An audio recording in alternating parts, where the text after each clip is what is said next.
Hello everyone, my name is Sonam Sandhu and in this video I'll be explaining you a method which will help you in practicing speaking alone. Yes, you heard it right. आप अकेले practice कर सकते हो speaking के घर पे और कैसे कर सकते हो वो मैं इस वीडियो में आगे बताने वाली। बट बिफोर स्टार्टिंग अगर आपको मेरे पढ़ाने का तरीका थोड़ा सा भी अच्छा लगता है तो right away subscribe to my YouTube channel and do like this video. So guys, सबसे पहले हम बात करते हैं स्पीकिंग की प्रैक्टिस करने की कि अकेले कैसे करनी है। फर्स्ट ऑफ ऑल, अगर आपको याद है तो स्पीकिंग मॉड्यूल जो है वो टोटल 11 to 14 मिनट्स का एग्जाम होता है ना, इन बिटवीन 11 and 14 मिनट्स। और उसी टाइम में ही आपका पार्ट 1, पार्ट 2 एंड पार्ट 3 के सारे क्वेश्चंस पूछ लिए जाते हैं। बहुत रेयर केस होता है कि स्टूडेंट अगर उन्हें बहुत ही ज्यादा क्लेवर लग रहा है so they will be asking you unnecessary और may be some extra questions, but otherwise in my case whenever I went for speaking, my speaking was always over in hardly 10 to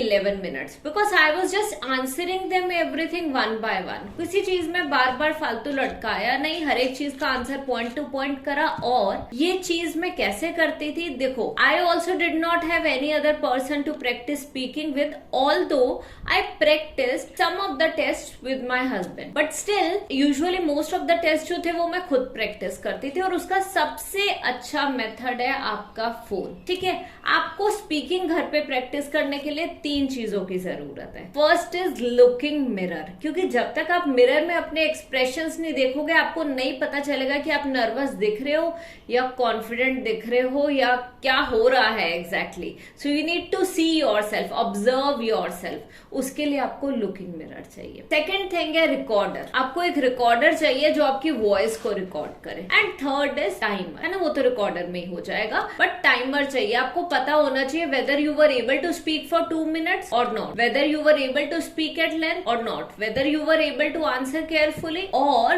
whether you were able to plan the cue card in exact 1 minute। So मैं पूरा का पूरा test इसी तरीके से plan करती थी। अब करती कैसे थी? Initially when I started the preparation, day 1 वाले फेज पे मैंने क्या करा कि खाली पार्ट 1 के क्वेश्चंस की प्रैक्टिस करी, डे 1 एंड डे 2, ये दोनों डेज पे इनिशियली जब मैंने स्टार्ट करा, क्योंकि पार्ट 1 वाले क्वेश्चन सबसे इजी होते हैं। But you know one thing, on the basis of part 1 आपको वो जज कर रहे होते हैं कि how confident you are, what level of language learner, English language learner you are, आप किस तरीके के लर्नर हो, आपकी क्या कैपेबिलिटी, आपकी क्या एबिलिटी है। सो दे जज यू थ्रू दैट। अगर किसी को लगता है कि पार्ट 1 में मार्किंग नहीं मिलती तो आप गलत सोच रहे हो।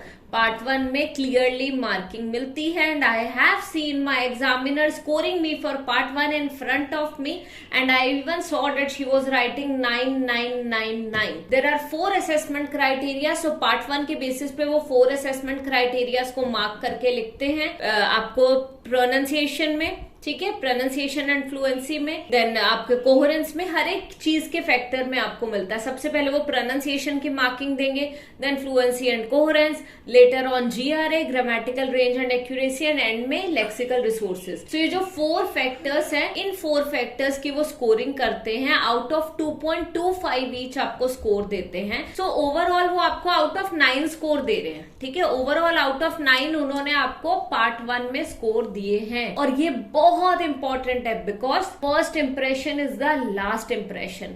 अगर फर्स्ट में अच्छा बोल लिया, बीच में कहीं अटक भी गए थोड़ा बहुत ना, तो 9 की जगह 8.5 दे देंगे, 7 नहीं देने वाले, क्योंकि they have seen the way you speak. Okay, so अब पार्ट 1 की बात करें, मैंने आपको ये बता दिया कि मैंने 2 दिन प्रैक्टिस करी। मैंने ये भी आइडिया दे दिया कि स्कोरिंग मिलती है पार्ट 1 की, बट प्रैक्टिस कैसे करी। तो मैंने पार्ट 1 में ना वेरियस टॉपिक्स के क्वेश्चंस ले लिए। ठीक है, केम्ब्रिज की बुक्स में भी होते हैं, आइल्स में, डीजी में कॉल कर लेना, आपको व्हाट्सएप क्यू कार्ड लिस्ट मिल जाएगी, वहां से भी हेल्प मिल जाएगी, सब कुछ मिल जाएगा इजीली। ठीक है, so don't worry about it. तो आपने क्या करना है कि पार्ट 1 के क्वेश्चंस, लेट्स से एजुकेशन से रिलेटेड क्वेश्चन है, सो वो वाले सारे प्रैक्टिस कर लिए। देन आपके स्कूल से रिलेटेड आ गए, आपके वर्क से रिलेटेड आ गए, आपकी हॉबीज से रिलेटेड आ गए, ठीक है, आपकी शॉपिंग से रिलेटेड, किसी भी चीज से रिलेटेड क्वेश्चंस आ गए। You just have to speak on those. So कैसे करोगे? For example, they are asking, are you working or studying? Well, I am an educator by profession and I have been teaching for the last 1 decade and I enjoy my profession a lot। ठीक है, और या फिर I am totally fond of teaching. या I totally love teaching, I am extremely passionate about teaching, कुछ भी बोल सकते हो। मैक्सिमम 2 लाइनर्स आंसर करा करो। यहाँ पे पार्ट 1 में कभी भी लेंथी आंसर नहीं करने। तो आपने प्रैक्टिस कैसे करनी है, रिकॉर्डर ऑन करो, फर्स्ट क्वेश्चन पढ़ो, what is it about you, tell me something about you, या फिर what is your hobby, what do you like to do in your leisure time. Question पढ़ो, साथ के साथ आंसर दो, next question answer, next question answer, next question answer. ये मैं क्यों बोल रही हूँ, आपने क्वेश्चन भी रीड क्यों करना है, बिकॉज जब आप वो रिकॉर्डिंग सुनोगे तो आपको पता चल जाएगा कि आपने आंसर कोहेरेंटली करा है या नहीं करा है। तो do this every time. Now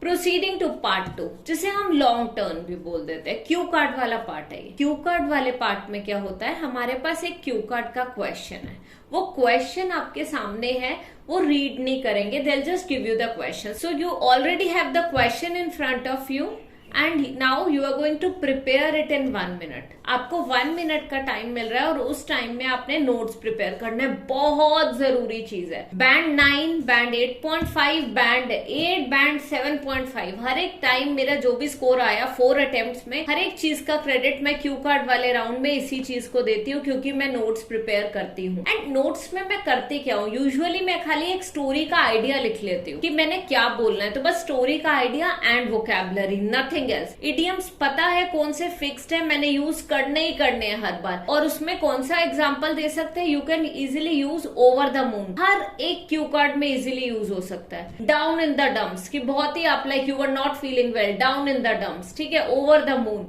आप इस तरीके के इडियम्स कोई भी 2 या 3 रख लो, वो आप यूज कर सकते हो, ठीक है। It was an uphill task, बहुत ही मुश्किल टास्क था, तो कोई 2 या 3 इडियम्स, इसके लिए आप मेरी इडियम्स वाली वीडियो देख सकते हो जो मेरी स्पीकिंग प्लेलिस्ट में है, वो मैं आपको अब आपको लिंक दिख जाएगा, so just go and watch it, ठीक है, नहीं तो डिस्क्रिप्शन में देख लेना। अब आपने क्या करना है, इडियम्स का पता चल गया, मैं इडियम्स नहीं लिखती क्योंकि पता ही होता है 1 या 2 कौन से यूज करने, but I make it a point कि वो 1 मिनट के टाइम में बस स्टोरी का आइडिया लिख लिया कि क्या स्टोरी है। फॉर एग्जाम्पल उन्होंने पूछा है talk about the person you adore the most, ठीक है, सो कोई पर्सन जिसे आप सबसे ज्यादा प्यार करते हो, एडोर करते हो, तो I believe this is something which changes over time, है ना। So here I am going to talk about my son, he is just 5 year old, that's the only reason he is quite adorable now, he is cute, so I love him a lot, and Summer is in front of me and he's saying I'm 4, actually he'll be turning 5 in 2 months, so इसलिए मैंने 5 बोला, but he didn't like it. So Summer is 4 year old, है ना,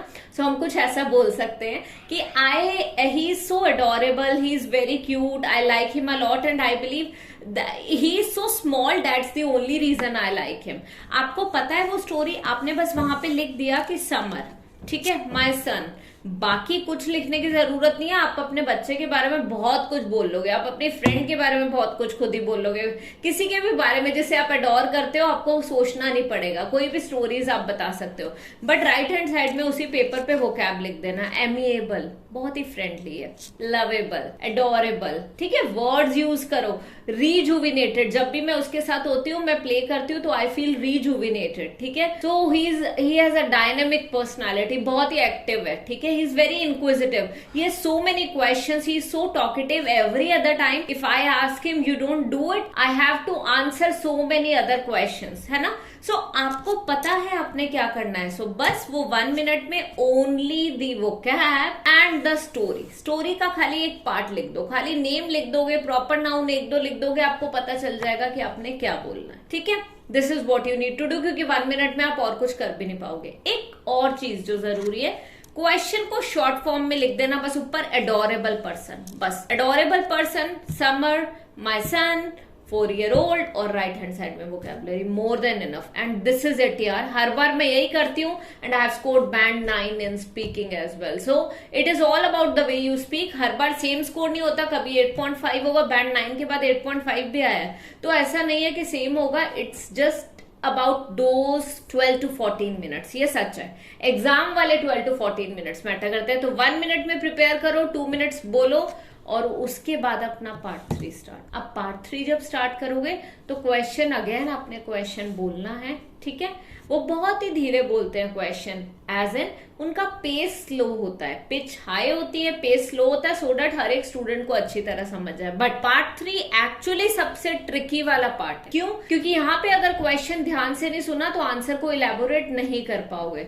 सो please listen to the question carefully here, it's very important guys, because आपने late से उन्होंने question पूछा कि ग्लोबल वार्मिंग के कॉजेस क्या है और इफेक्ट्स क्या है, बट आप तो कुछ और ही, आप ग्लोबल वार्मिंग हो क्यों रही है ये बता दिया, पर आपने इसके इफेक्ट्स नहीं बताए, इसकी वजह से हमारी लाइफ पे क्या इम्पैक्ट आ रहा है वो बताना भूल गए। सो आपने यहाँ पे क्वेश्चन बहुत ध्यान से सुनना है, कंडीशनल सेंटेंस यूज करना है, एग्जाम्पल यूज करना है अपने आंसर को इलेबोरेट करने के लिए, और सेम ये पूरा पार्ट आप प्रैक्टिस कर लोगे 11 to 14 मिनट्स। अब यहाँ पे आपको 15 मिनट्स भी लग सकता है, बिकॉज क्वेश्चन भी आप खुद बोल रहे हो, तो हो सकता है थोड़ा सा एक्स्ट्रा टाइम लगे, बट ये अब आप रिकॉर्ड करके रख लोगे। अब ये जो रिकॉर्डिंग करी है, आपको पता है कि देयर आर 4 क्राइटेरिया। सबसे पहला प्रोनाउंसिएशन, जो भी वर्ड यूज करो उसकी प्रोनाउंसिएशन एक्यूरेट होनी चाहिए, वरना यूज मत करो। इसी तरीके से लेक्सिकल रिसोर्सेज, जो भी वर्ड यूज करो तभी यूज करो if you are 100% sure of the word, otherwise मत यूज करो। नाउ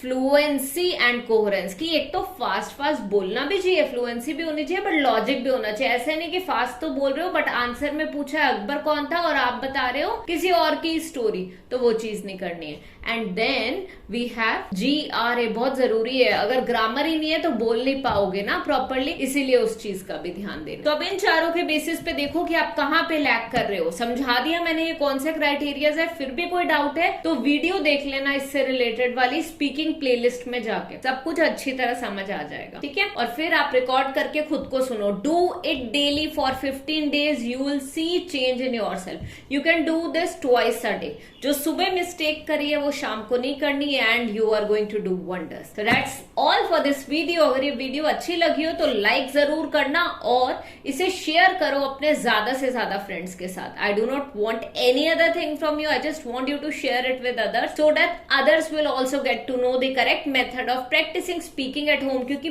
बहुत सारे स्टूडेंट्स के पास ऐसा नहीं है कि हम लोग बहुत ज्यादा पैसे लगा सकते हैं किसी चीज पे, so you can actually practice at home, ठीक है। Thank you. If you need help in any other IELTS topic, we have created hundreds of videos and almost covered every topic in IELTS. So you go to our home page and there you can see multiple tabs on top of the screen, and go to the playlist tab, and there you can see there are playlists for every type of video. There is playlist for writing, there is playlist for reading, there is playlist for idea generation. So you can check out what you want and you can watch that video and clear your concepts.